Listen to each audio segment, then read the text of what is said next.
الحمدللہ رب العالمین والصلاۃ والسلام علی رسول اللہ اما بعد۔ مصیبت سے بچنے کے لیے چھلا پہننا یا داغا لٹکانا یہ شرک ہے۔ دیکھیں، کسی مصیبت سے بچنے کے لیے داغا یا چھلا پہننا یہ شرک ہے۔ اب مسئلہ یہ ہے کہ کون سا یہ شرک ہے۔ یہ شرک اصغر ہے۔ شرک کی دو قسمیں ہیں، شرک اکبر اور شرک اصغر۔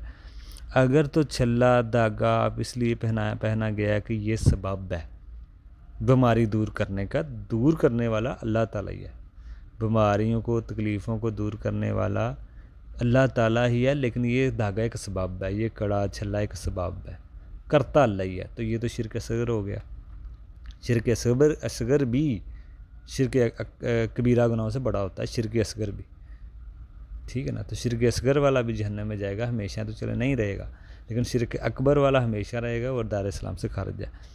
یہ تو شرک اصغر ہو گیا کہ آپ داغا اس لیے پہن رہے ہیں چھلا کہ یہ سبب ہے، اس کے ذریعے اللہ بیماری دور کرتا ہے، کرتا اللہ ہی ہے، تو یہ شرک اصغر ہے۔ لیکن اگر آپ یہ کہیں کہ یہ داغا اس لیے پہنا گیا ہے، کہ یہ چھلا، یہ تعویذ اس لیے پہنا گیا ہے کہ بذات خود یہ مصیبت کو، بیماری کو دور کرتا ہے، تو پھر یہ شرک اکبر ہو گیا کہ آپ کو دھاگے کو سمجھ رہے ہیں کہ یہی کرتا ہے بیماریوں کو دور، یہی مصیبتوں کو دور کرتا ہے، یہ چھلا، یہ تعویذ، یہ دھاگا، تو پھر تو شرک اکبر ہو گیا۔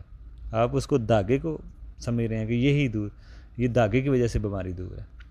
تو اگر کسی کو اللہ تعالیٰ مصیبت میں ڈال دے تو کوئی دور نہیں کر سکتا، آپ چاہے جیسا جو مرضی کر لیں۔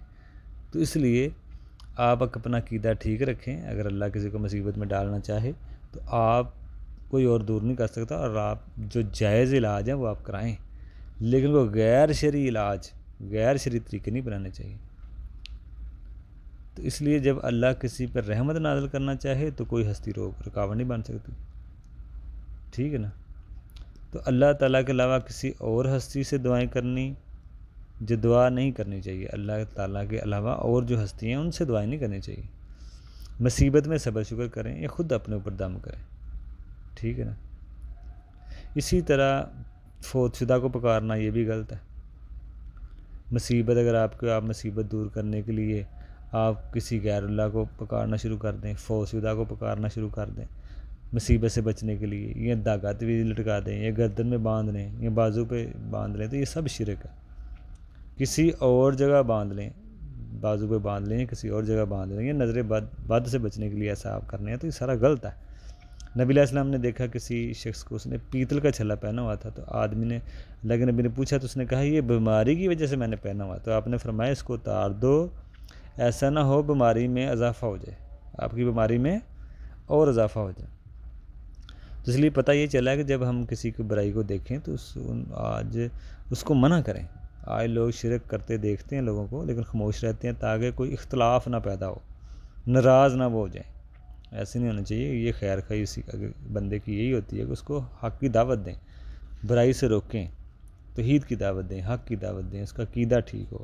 دوسرا مسئلہ، بعض لوگ کہتے ہیں داغا تعویذ پہننے سے ہمیں بہت فائدہ ہوا ہے، بہت، جب سے ہم نے داغا پہنا ہے، چھلا پہنا ہے، کڑا پہنا ہے، ہماری ٹینشن ختم، ہماری بیماری ختم۔ کسی نے ڈر کی وجہ سے پہنا ہے، کسی سے اس کو ڈر کا کوئی خطرہ تھا تو وہ کہتا ابھی مجھے ڈر ہی نہیں لگتا۔ اس طرح کے عقیدے بھی اسی کے اوپر چیزوں کے آ جاتے ہیں جو چیزیں پہنی ہوں۔ یہ باتیں تو غیر مسلم بھی کرتے تھے کہ ہمیں فلاں کی وجہ سے اولاد ملی، مسلم بھی ایسا کر رہے ہیں، جو مسلمان لوگ ہیں۔ بلکہ صحیح مسئلہ یہ ہے کہ داغا تعویذ سے ہماری مصیبتیں دور نہیں ہوتی، یہ تقدیر میں پہلے ہی اللہ تعالیٰ نے لکھا ہوا ہے، ٹھیک ہے نا، رکھا ہوتا ہے کہ بیماری سے اس سے شفا ملے گی، کب ملے گی، کب نہیں ملے گی، تو یہ تو لکھا ہے۔ تو اس لیے ہندو بھی یہ کہتے ہیں فلاں بت کی وجہ سے چڑھاوا چڑھایا اور وہاں سے ہمیں اولاد ملی۔ عیسائی کہتے ہیں حدیثہ کے نام پر ہم نے بکرا ذبح کیا اور وہاں سے ہمیں اولاد ملی۔ تو مسلمان بھی اس طرح کہہ رہے ہوتے ہیں کہ داغا تعویذ کی وجہ سے ہماری بیماری، ہماری مصیبت ختم ہو گئی ہے، دور ہو گئی ہے۔ بیماری اللہ تعالیٰ دور کرتا ہے۔ کوئی داغا، چھلا، اس طرح کے تعویذ، ان سے آپ کا عقیدہ آپ بنا لیتے ہیں اس کے اوپر، بڑا کرتا اللہ ہی دور ہے، ان سے اس کی وجہ سے کچھ نہیں ہوتا، بلکہ آپ کا عقیدہ خراب ہوتا ہے، آپ شرک میں ملوث ہوتے ہیں، شرک اکبر میں ملوث ہونے کا خطرہ ہے۔ تو اس لیے ان چکروں میں نہیں پڑنا چاہیے۔ مصیبت ہے، تکلیف ہے، کوئی بھی ہے، آپ میڈیکلی علاج کروائیں، سنت ہے، کوئی مسئلہ نہیں ہے۔ آپ اپنے اوپر دم کریں، کوئی آپ کے اوپر دم کر دے، لیکن زیادہ دم درود کے چکروں میں نہیں پڑنا چاہیے، تویزے گنڈوں میں چکروں میں نہیں پڑنا چاہیے، کیونکہ 70,000 لوگ بغیر حساب کے جنت میں جائیں گے، ان میں وہ بھی لوگ ہیں جو اللہ پہ توکل کرتے ہیں اور دم درود کے چکروں میں نہیں پڑتے ہیں، اور اللہ تعالیٰ ہی مصیبتوں کو دور کرنے والا ہے۔ اگر آپ داغے کے اوپر یہ چیز بنا لیں کہ داغے کی وجہ سے اللہ کر رہا ہے، تو پھر یہ شرک اصغر ہوگا۔ جو جہنم میں تو جائے گا بندہ، لیکن فوری طور پر وہ فلاح نہیں پا سکتا، فوری فلاح حاصل نہیں کر سکتا کہ وہ ڈائریکٹ جنت میں چلا جائے، پہلے اس کو جہنم میں جانا پڑے گا، بعد میں جنت میں اس کو بھیجا جائے گا۔ تو انشاءاللہ مزید ہم آگے تمیمہ کے بارے میں دیکھیں گے۔